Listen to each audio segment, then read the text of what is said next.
ക്രൈസ്തവ പള്ളികളുടെ സംയുക്ത പങ്കാളിത്തത്തിൽ കരിമ്പയിൽ പുൽക്കൂട് 2024 എന്ന പേരിൽ ഐക്യ ക്രിസ്തുമസ് ആഘോഷം. വ്യത്യസ്ത ദേവാലയങ്ങളുടെ നേതൃത്വത്തിലുള്ള കലാപരിപാടികളും ഉണ്ടായി.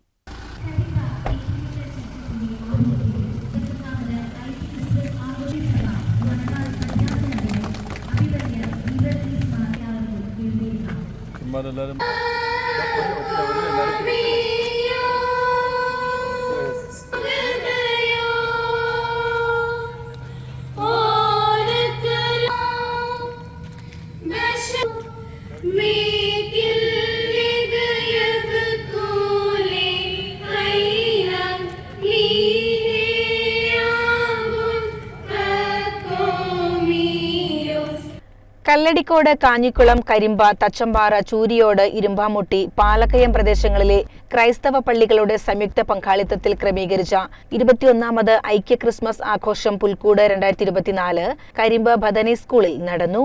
മലങ്കര ഓർത്തഡോക്സ് സുറിയാനി സഭയുടെ മലബാർ ഭദ്രാസനാധിപൻ ഗീവർഗീസ് മാർ പക്കോമിയാസ് ഉദ്ഘാടനം ചെയ്തു. പുൽക്കൂട് എന്നാണ് ഈ ഈവ് അല്ലെങ്കിൽ സന്ധ്യയ്ക്ക് പേരിട്ടിരിക്കുന്നത്. പുൽക്കൂടിന്റെ അർത്ഥവും അച്ഛൻ വളരെ വിശദമായി പറഞ്ഞു.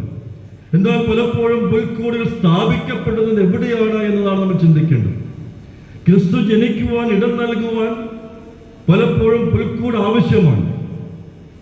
എന്നാൽ ആ പുൽക്കൂട് സ്ഥാപിക്കപ്പെടുന്നത് എവിടെയാണ് എന്നതാണ് സന്ധ്യയുടെ സന്ദേശം. പലപ്പോഴും പുൽക്കൂടുകൾ സ്ഥാപിക്കപ്പെടുന്നത് ഭവനത്തിന് പുറത്താണ്.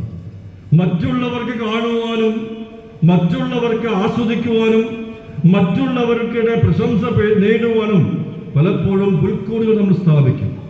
എന്നാൽ അത് ഹൃദയത്തിനുള്ളിലേക്ക് കടന്നു വരുമ്പോഴാണ് ആ പുൽക്കൂടിന്റെ അർത്ഥം, അതിന്റെ വ്യാപ്തിയിലേക്ക് നമ്മൾ എത്തിച്ചേരുകയുള്ളൂ. ക്രിസ്തുമസ് സന്ദേശങ്ങൾ പലപ്പോഴും നമ്മൾ ധാരാളം കേൾക്കുന്നുണ്ട്. കഴിഞ്ഞ 21 വർഷം നമ്മളെല്ലാവരും കേട്ടതാണ്, തീരുമാനങ്ങൾ എടുത്തതാണ്. ഇപ്പോഴത്തെ കാലഘട്ടം എന്താണ്? അറിയിപ്പിന്റെ കാലഘട്ടമാണ്. അനേകം ആളുകൾക്ക് അറിയിപ്പ് ലഭിക്കുന്നുണ്ട്.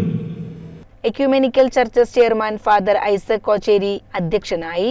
Father Wilson Varghese, father Varghese John, father Martin Kalampadan, sister Francis CHF, Thampi Thomas എന്നിവർ പ്രസംഗിച്ചു. വിവിധ മേഖലകളിൽ ഉന്നത സ്ഥാനം നേടിയവരെയും പരീക്ഷാ വിജയികളെയും ആദരിച്ചു. ചികിത്സാ ധനസഹായ വിതരണവും നടത്തി. വ്യത്യസ്ത ദേവാലയങ്ങളുടെ നേതൃത്വത്തിലുള്ള കലാപരിപാടികളും ഉണ്ടായി.